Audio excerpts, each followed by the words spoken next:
Selamat sore, pemirsa Jurnal TV. Dalam program acara kita, Suara Jemaat, pada sore hari ini.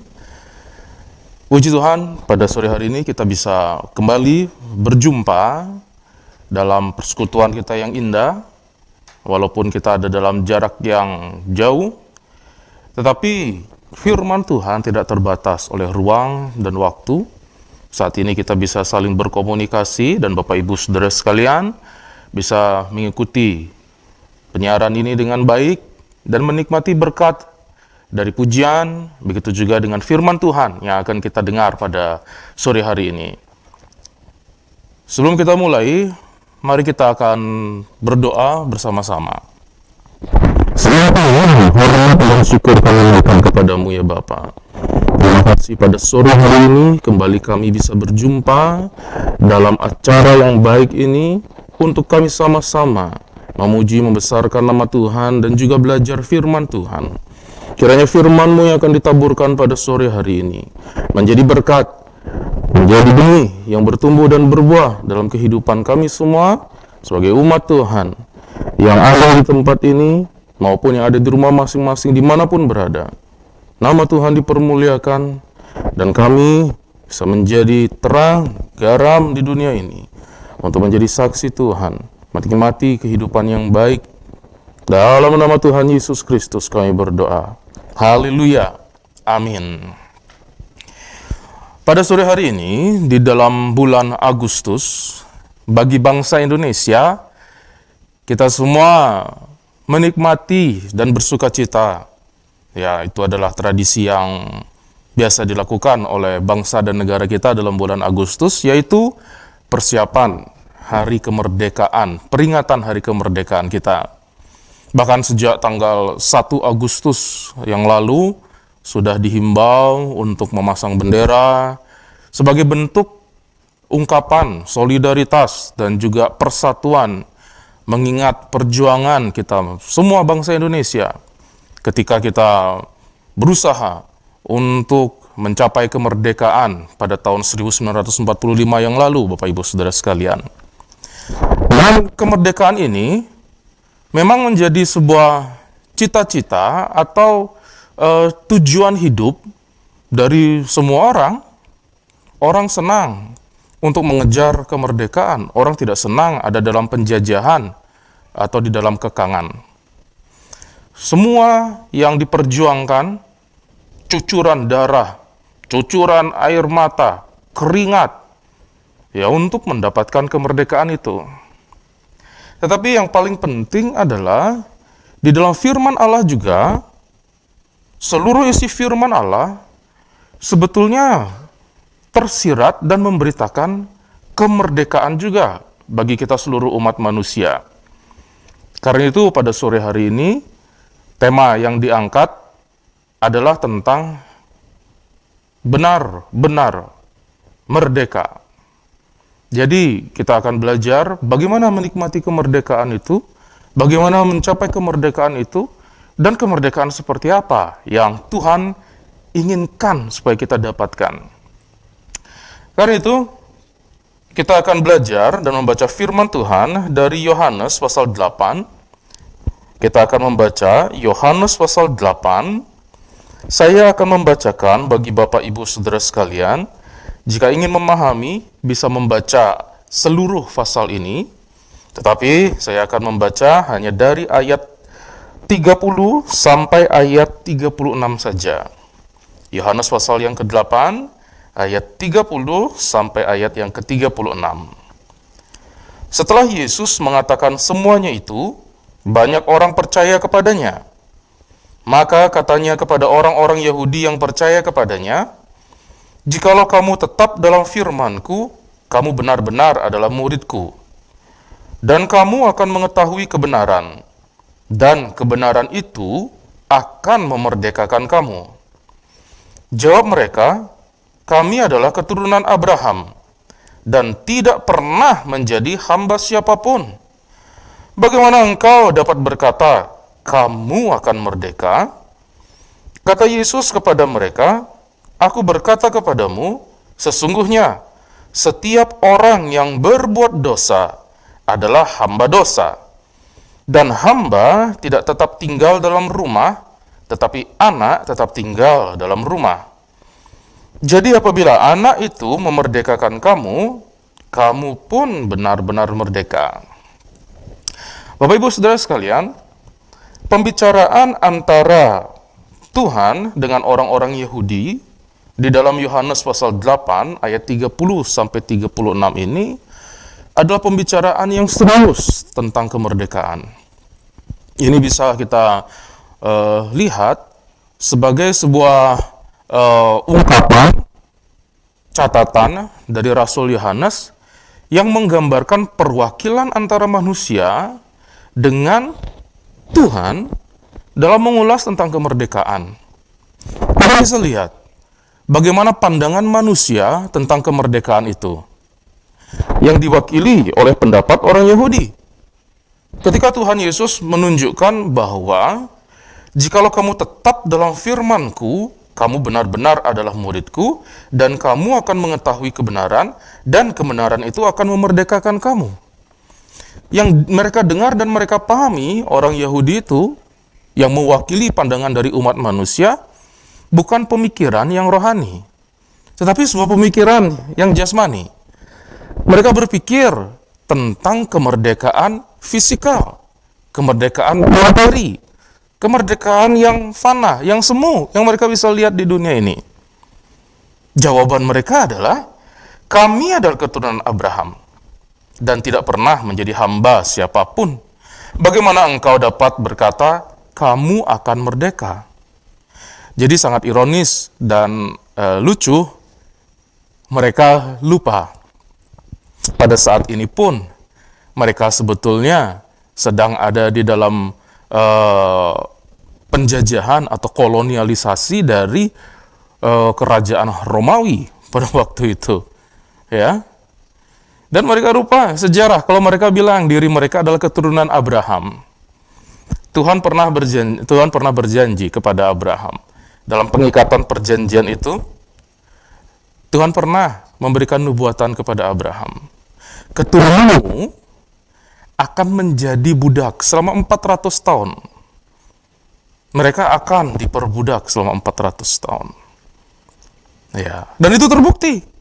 Setelah Abraham punya anak, ada Ishak, kemudian Ishak melahirkan Esau dan Yakub, kemudian Yakub melahirkan 12 suku Israel. Singkat cerita, pada zaman Yakub itu, mereka kemudian, pada zaman Yakub itu punya 12 anak, mereka kemudian membuang satu saudaranya, yaitu Yusuf, ke Mesir, dan terus singkat cerita, sampai akhirnya muncul kelaparan, bangsa Israel harus mengungsi ke Mesir.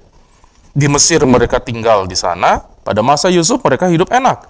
Tapi setelah Yusuf meninggal, keturunan-keturunan berikutnya, ya, selama 400 tahun, mereka berseru-seru, menjerit-jerit, tepatnya 430 tahun.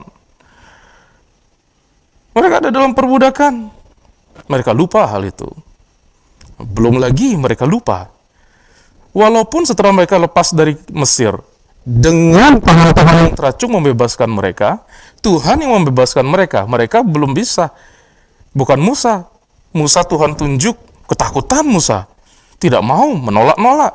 Tuhan yang suruh, pimpin bangsa Israel keluar. Akhirnya Tuhan keluarkan bangsa Israel dari Mesir. Singkat cerita, sejarah berjalan terus sampai masa kerajaan. Saya akan lompatkan terus. Sampai mereka mencapai puncak kejayaan pada masa kerajaan Daud, Salomo. Pada masa Salomo jatuh ke dalam dosa penyembahan berhala. Tuhan koyakkan kerajaan itu menjadi dua. Singkat cerita lagi, saya harus cepat.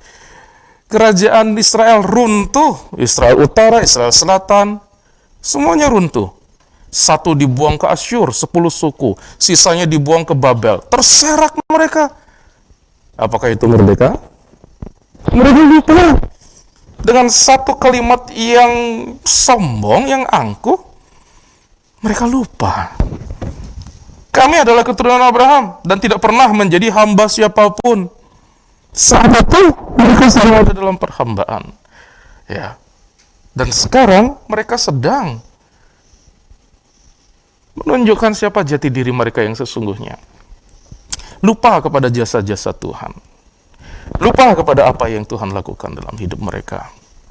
Sehingga Bapak Ibu Saudara sekalian, kita melihat jawaban Tuhan ternyata bukan seperti jawaban saya. Tuhan tidak mengungkit-ungkit apa yang harus mereka ingat dan mengungkit masa lalu mereka.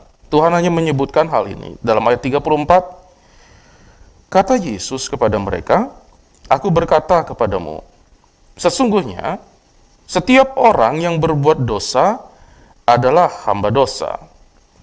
Dan hamba tidak tetap tinggal dalam rumah, tetapi anak tetap tinggal dalam rumah. Jadi apabila anak itu memerdekakan kamu, kamu pun benar-benar merdeka." Jawaban Tuhan menunjukkan sebuah perbedaan antara pendapat Tuhan dengan pendapat manusia. Pendapat Tuhan, dia melihat situasi penjajahan dan kemerdekaan yang dibahas bukan hanya sekedar yang jasmani, tetapi lebih daripada itu, hal yang rohani. Kemudian, kita melihat Tuhan tidak menunjukkan sebuah diskusi yang panjang dan menjelimet dalam mengungkapkan kebenaran ini, tetapi yang Tuhan ingin tunjukkan adalah ikatan yang sebenarnya, penjajahan yang sebenarnya yang dimaksudkan oleh Tuhan, bukan hanya sekedar fisikal, tetapi lebih daripada itu, yaitu dosa. Jadi bukan hanya sebagai sebuah bangsa atau keturunan Abraham, tetapi Tuhan melihat dan membawa lebih luas sebagai umat manusia yang semuanya terikat dengan dosa. Semuanya sudah jatuh ke dalam dosa. Jadi, sampai di sini kita dulu untuk segmen yang pertama ini. Nanti kita akan melihat, jadi bagaimana solusi yang diberikan oleh Tuhan. Dan apa yang Tuhan akan jelaskan tentang perbedaan antara pandangan manusia dengan skala sementara yang kekal dan jasmani dibandingkan dengan pandangan Tuhan yang jauh lebih tinggi. Kita saksikan setelah pujian berikut ini. Pemirsa Jurnal TV yang dikasihi Tuhan, dalam program Suara Jemaat kita bertemu bersama. Kita akan melanjutkan pembahasan kita tadi. Kita membahas tentang kemerdekaan. Dan yang kita lihat sekarang adalah kemerdekaan yang benar-benar merdeka. Seperti apa? Apakah kemerdekaan sesuai dengan pemikiran kita? Atau kemerdekaan yang ditunjukkan oleh Tuhan? Karena kita semua secara universal dalam hal fisikal ini, kita melihat dan juga mengetahui perjuangan untuk mencapai kemerdekaan itu seperti apa. Dan juga di dalam Alkitab, sama. Alkitab firman Allah memberikan pengertian kepada kita bahwa isi Alkitab ini ternyata juga adalah untuk memerdekakan kita. Karena itu, dalam pelajaran di sore hari ini, kita sama-sama mempelajari di dalam Yohanes 8, ayat yang ke-30 sampai ayat yang ke-36 tadi, kita melihat ada perbedaan pandangan antara Tuhan dengan, katakanlah, manusia, perwakilan dari orang-orang Yahudi itu. Tuhan menunjukkan bukan masalah sebuah penjajahan yang semu yang dia bicarakan.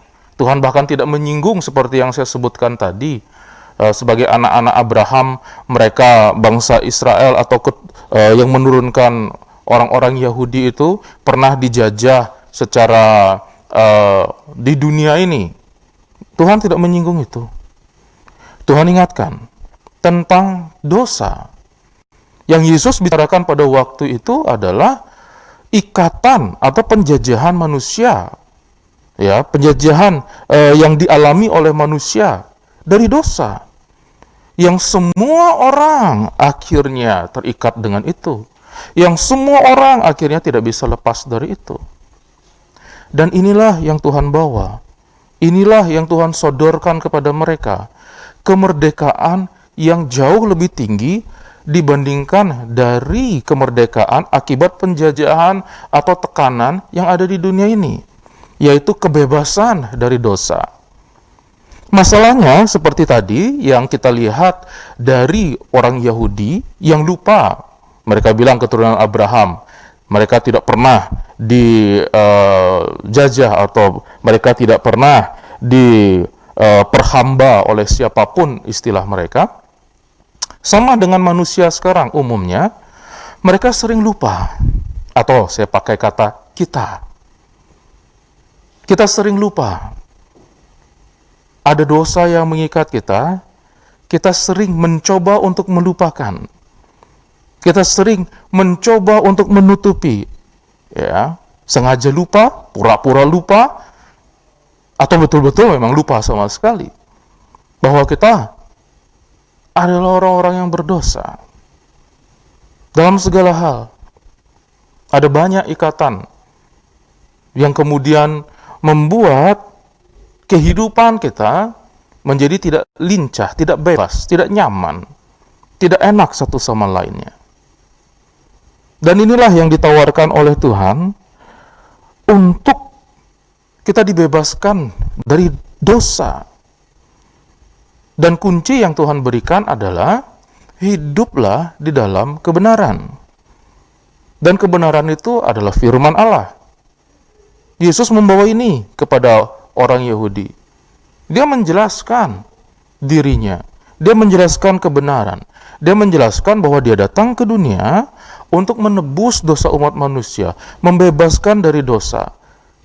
Dan mereka, umat Yahudi atau orang Yahudi, harus percaya kepada Yesus supaya mereka terbebas dari dosa. Dan mereka tidak mau. Karena mereka masih berpandangan tentang hal yang fisikal, yang duniawi. Syukur kepada Tuhan, kita umat-umat Tuhan sudah memahami hal ini. Kita tidak bermasalah lagi dengan percaya kepada Yesus. Saya percaya Bapak Ibu Saudara sekalian yang mengikuti acara ini, ya, pasti banyak orang percaya, orang Kristen. Ataupun kalau belum percaya kepada Kristus dan masih kebingungan mencari jalan keluar. Bagaimana cara saya hidup nyaman? Bagaimana cara saya hidup tenang? Cari firman Allah. Baca firman Allah. Belajar di firman Allah. Bahwa Yesus datang ke dunia untuk membebaskan kita dari dosa. Dosa-dosa kita sudah diselesaikan di kayu salib. Yesus sudah membayar lunas dosa kita. Jadi, seperti itu yang sebetulnya kabar diberikan oleh Yesus. Tetapi umat manusia tidak mau percaya. Orang Yahudi tidak mau percaya. Mereka menolak. Dan inilah yang Bapak Ibu Saudara sekalian perlu renungkan. Ada dosa yang ditutupi, ada dosa yang berusaha ditinggalkan, tidak bisa. Dosa akan tetap dosa sebelum diselesaikan. Seberapapun ahlinya, seberapapun usahanya untuk menutup-nutupi dosa, dosa tidak akan pernah bisa ditutupi. Baunya akan terus menyebar, bahkan terus menyengat. Satu-satunya cara berhadapan dengan dosa, diselesaikan. Tidak bisa lari, dosa harus diselesaikan. Caranya menyelesaikan dosa, Yesus Kristus. Tuhan kita sudah memberikan tipsnya. Cari kebenaran itu. Hidup di dalam firman-Nya. Hanya itu. Datang kepada Yesus. Karena apa? Karena Dia sudah membayar dosa itu. Yesus Kristus yang sudah membayar dosa itu. Jadi dosa kita dibayar oleh Tuhan. Sudah lunas. Sehingga inilah yang Bapak Ibu Saudara sekalian bisa lihat dalam Yohanes pasal 8 ini. Ya, sebuah ungkapan hati Tuhan kepada umat manusia, bagaimana mereka tidak sadar dengan ikatan dosa ini. Bagaimana mereka tidak sadar dengan penjajahan yang mereka anggap sepele dan remeh. Saya mohon maaf, saya akan menyinggung contoh sedikit yang sedang ngetren sekarang, yang sedang, saya rasa semua Bapak Ibu Saudara pasti mendengar berita ini. Ya, dengan prihatin dan juga dengan hati yang penuh empati, Ya, saya hanya jadikan ini contoh. Di Libanon, Bapak Ibu Saudara sekalian, terjadi ledakan. Ledakan amonium nitrat yang bukan kemarin baru datang. Tapi setelah diselidiki dan dilihat pembukuannya, itu sudah ada dari tahun 2013. Sudah cukup lama ngendon di pelabuhan itu. Kapal itu diam di situ atau gudang itu diam di situ. Ya.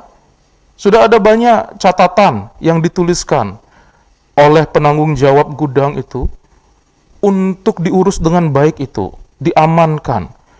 Tapi bertahun-tahun dibiarkan. Ya, dianggap remeh. Amonium nitrat luar biasa.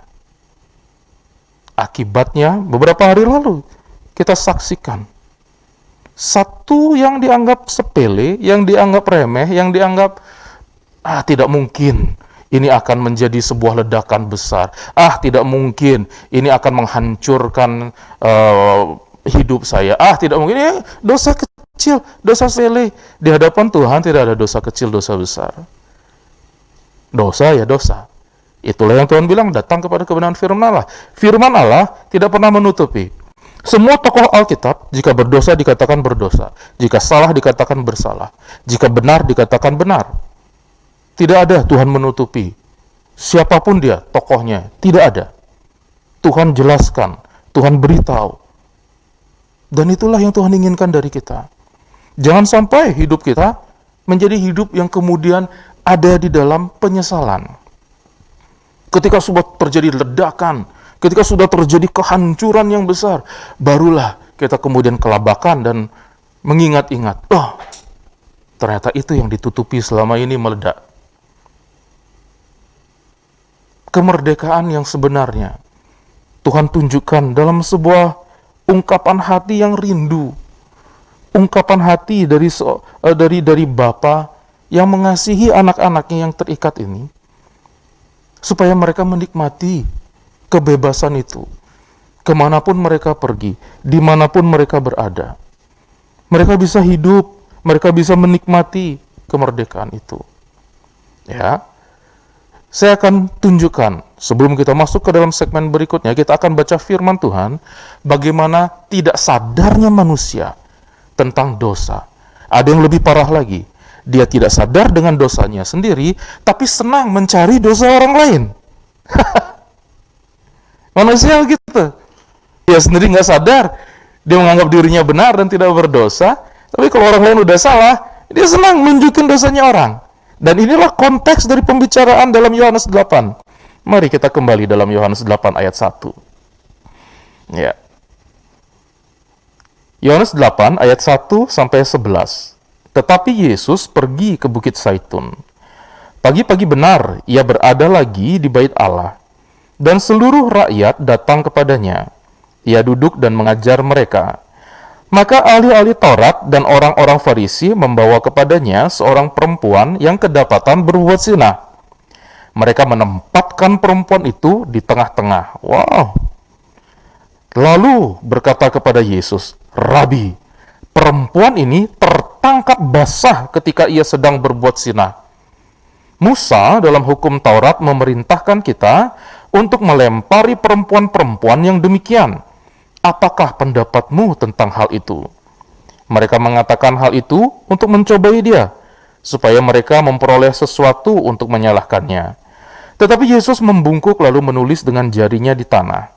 Dan ketika mereka terus-menerus bertanya kepadanya, ia pun bangkit berdiri lalu berkata kepada mereka, "Barang siapa di antara kamu tidak berdosa, hendaklah ia yang pertama melemparkan batu kepada perempuan itu." Lalu ia membungkuk pula dan menulis di tanah.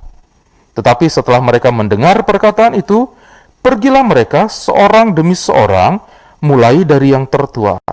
Akhirnya tinggallah Yesus seorang diri dengan perempuan itu yang tetap di tempatnya. Lalu Yesus bangkit berdiri dan berkata kepadanya, "Hai perempuan, di manakah mereka? Tidak adakah seorang yang menghukum engkau?" Jawabnya, "Tidak ada, Tuhan." Lalu kata Yesus, "Aku pun tidak menghukum engkau. Pergilah dan jangan berbuat dosa lagi mulai dari sekarang. Jadi Bapak Ibu Saudara sekalian, perhatikan baik-baik kejadian ini. Kepala-kepala agama ini, ahli-ahli Taurat, orang Farisi, menyeret perempuan ini, gampang sekali mencari dosa orang. Tertangkap basah, sedang bersinah, gampang sekali menuduh orang, gampang sekali menghakimi orang, menunjuk orang. Mereka lupa, satu jari menunjuk ke sana, Yesus mengingatkan mereka, ada sisa jari ini yang menunjuk diri sendiri. Yesus hanya bilang, siapa yang tidak berdosa, silakan lempar batu ini pertama. Satu pun tidak ada yang berani melempar batu itu. Karena akhirnya mereka sadar, tidak ada satu pun dari mereka yang tidak berdosa. Semuanya berdosa. Kitab Roma menulis, semua manusia sudah jatuh ke dalam dosa. Karena itu kita semua perlu lepas dari ikatan ini. Perlu lepas dari dosa ini. Satu-satunya jalan, satu-satunya tempat di mana kita bisa bertemu, di mana kita bisa mendapat, di mana kita bisa dibebaskan, yaitu Yesus Kristus. Dengan apa? Saudara lihat perempuan itu. Ketika perempuan itu dengan gemetar, di ambang kematian, bertemu dengan Yesus. Yesus kemudian dengan kasih bilang, aku tidak menghukum engkau. Bukan berarti Tuhan Yesus berkompromi, karena Tuhan melanjutkan perkataannya, pergilah dan jangan berbuat dosa lagi mulai dari sekarang. Merdeka dia, bebas dia, lepas dia. Dan dia harus menikmati kemerdekaan itu dan hidup di dalamnya. Jangan berbuat dosa itu lagi. Jadi ini yang kita lihat Bapak Ibu Saudara sekalian. Seringkali hal-hal ini yang kita alami. Nanti di dalam segmen berikutnya kita akan melihat setelah kita merdeka dan lepas dari dosa, ya, apa yang bisa kita lakukan? Apa yang kita dapatkan? Apakah berguna kita bertobat? Apakah berguna kita datang kepada Yesus? Dan apakah berguna kita bisa mendapatkan penebusan itu? Kita akan melihat sekali lagi pujian yang dinaikkan dalam choir dari Philadelphia. Puji Tuhan. Pemirsa Jurnal TV, kita bertemu dalam Suara Jemaat yang dikasihi oleh Tuhan Yesus Kristus. Sepanjang 2 segmen tadi kita sudah belajar tentang kemerdekaan dan juga apa itu kemerdekaan yang sesungguhnya. Ikatan apa yang perlu dibebaskan dari kita umat manusia. Bukan sebuah ikatan dari dunia ini, bukan sebuah ikatan yang fisikal, tetapi yang Tuhan Yesus ingin kita menyadari adalah ini ikatan yang tidak bisa dilepaskan oleh kekuatan manusia. Ini adalah sebuah ikatan yang harus dibebaskan hanya oleh darah Yesus. Sehingga kita betul-betul menyadari bahwa yang Tuhan ingin tunjukkan kepada kita bukan hanya masalah yang material, sebuah penjajahan dari bangsa lain, atau ikatan yang seperti menekan kita secara fisik, tetapi ini berhubungan dengan kehidupan yang kekal. Sebuah kelepasan yang bukan hanya kelegaan sementara, tapi kelegaan yang kekal. Dan inilah sekarang pada segmen yang terakhir ini kita melihat, jika kita sudah dimerdekakan, jika kita sudah dilepaskan, apa yang kita dapat? Mari kita baca dalam Roma. Saya akan membacakan dalam kitab Roma, pasal yang ke-6.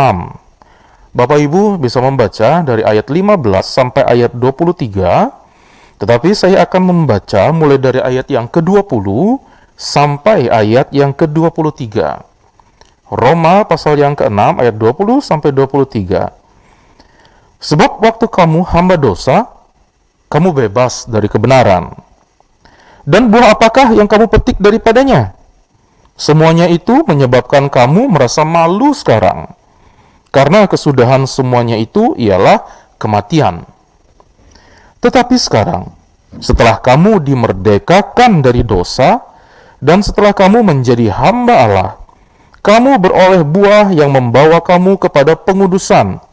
Dan sebagai kesudahannya ialah hidup yang kekal. Sebab upah dosa ialah maut, tetapi karunia Allah ialah hidup yang kekal dalam Kristus Yesus, Tuhan kita. Jadi Bapak Ibu Saudara sekalian, umat Tuhan dan semua pemirsa dimanapun berada yang dijangkau oleh siaran jurnal TV ini, kemerdekaan yang Tuhan tawarkan kepada kita sebagai sebuah karunia, sebagai sebuah anugerah, yaitu kemerdekaan yang kekal, kemerdekaan yang lepas, yang menikmati kelegaan selamanya. Bukan hanya sementara. Kita di dunia ini, tadi di dalam awal segmen saya sudah menjelaskan, di dunia ini kita bisa berjuang, kita bisa melakukan perlawanan, kita bisa melakukan struggling, kita bisa perang malah untuk berusaha mencapai kemerdekaan seperti dulu bangsa kita. Segala usaha, daya upaya, keringat, darah, air mata, semua bisa kita serahkan untuk apa? Mencapai kemerdekaan itu yang saat ini puji Tuhan kita akan nikmati, bahkan kita akan peringati di dalam bulan ini sebagai sebuah bangsa yang besar, bangsa dan negara kita yang besar, yang merdeka. Bagaimana dengan kehidupan rohani Bapak Ibu Saudara sekalian? Pernahkah Bapak Ibu Saudara sekalian memperjuangkan seperti perjuangan fisik? Karena ternyata kehidupan rohani membawa kehidupan yang kekal.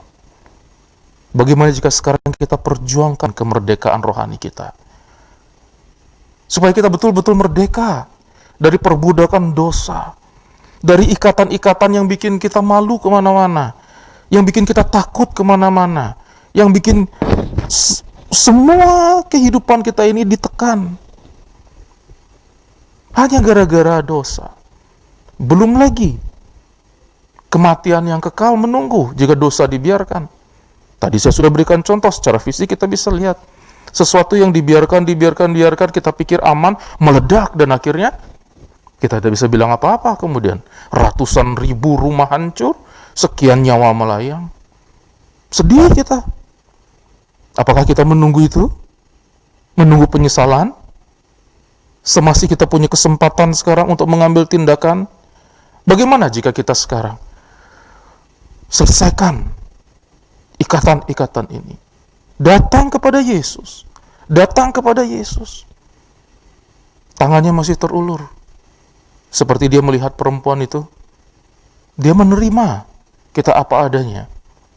Tetapi jangan pergunakan kemerdekaan itu dan menyia-nyiakan kasih karunia Tuhan.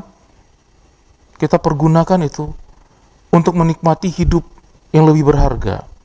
Satu kebebasan seperti yang ditunjukkan oleh firman Allah, di mana kita bisa menikmati kehidupan yang kekal di dalam Yesus Kristus.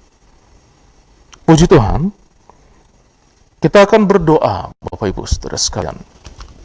Jika ada di antara Bapak Ibu Saudara sekalian yang pada sore hari ini merasa di dalam tekanan, merasa di dalam ikatan, merasa di mana-mana tembok yang menutup, apalagi dalam situasi yang luar biasa saat ini, kita masih menghadapi pandemi, tekanan hidup secara fisik dan juga rohani semakin berat.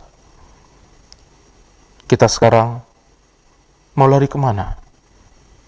Mari kita akan berdoa. Saya akan berdoa bagi Bapak Ibu Saudara sekalian.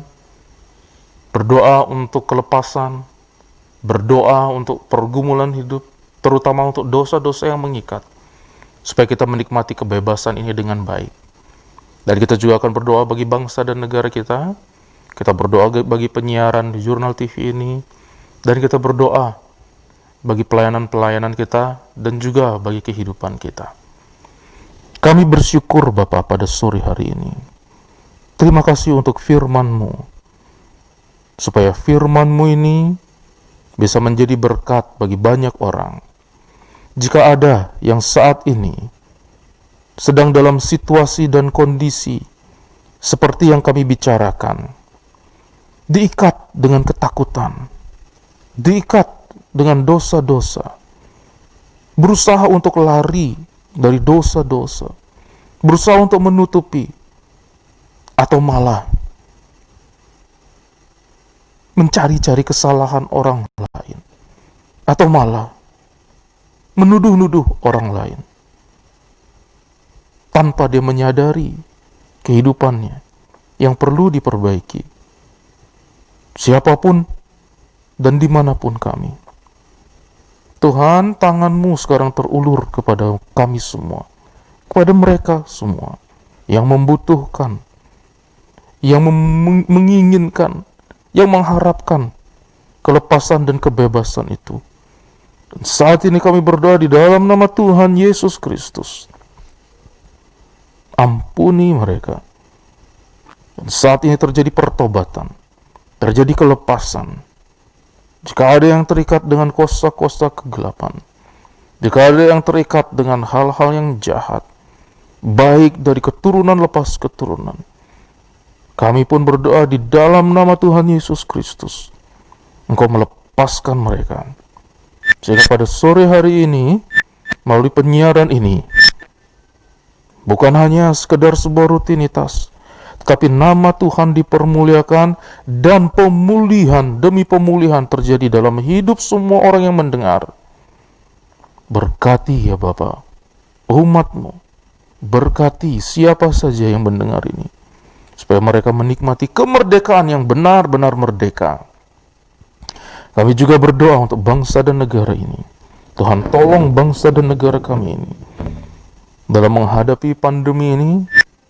Tuhan berkati dengan hikmat akal budi pemimpin-pemimpin kami, dari presiden, wakil presiden, seluruh menteri, pemimpin-pemimpin di daerah, dari gubernur sampai kepada bupati, wali kota, dan seterusnya sampai kecamatan, kelurahan, desa-desa, dan di pelosok-pelosok pedalaman sekalipun. Tuhan berkati ya Bapa. Kiranya Tuhan kuatkan seluruh kami, khususnya bangsa Indonesia, yang menyongsong dan memperingati bulan kemerdekaan. Dan kami mengingat hari kemerdekaan yang diperjuangkan dengan sungguh-sungguh, supaya kami bisa menikmati kehidupan yang juga merdeka secara rohani. Terima kasih ya Bapa. Kami ada di bangsa ini, berkati bangsa ini, karena kesejahteraan bangsa dan negara kami ini adalah kesejahteraan kami juga. Kami bersyukur kepada Tuhan, kami bisa beribadah dan melakukan penyiaran ini dengan merdeka, dengan bebas. Berkati ya Bapa, bangsa dan negara kami ini. Kami juga berdoa buat semua umat Tuhan dalam usaha pekerjaan. Tuhan tolong buka jalan. Jika ada prediksi-prediksi yang tidak baik dalam ekonomi, Tuhan, kami serahkan hidup kami ke dalam tangan Tuhan. Tuhan yang akan menuntun kami, membawa kami lepas dan memberikan kami jalan keluar yang baik. Tuhan yang tuntun kami, buka pintu berkat bagi kami semua.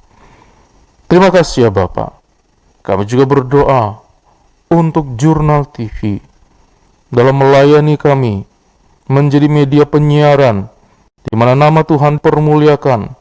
Tuhan berkati program Suara Jemaat, seluruh personil yang terlibat, mulai dari pimpinan sampai kepada tugas-tugas yang melakukan pelayanan ini. Tuhan tolong semua, Tuhan berkati, sehingga kami bisa melakukan pelayanan ini, bisa melakukan terus penginjilan ini, dan memberitakan nama Tuhan dimanapun penyiaran ini diadakan. Tuhan jadikan ini benih yang bertumbuh dan berbuah. Terima kasih Bapa.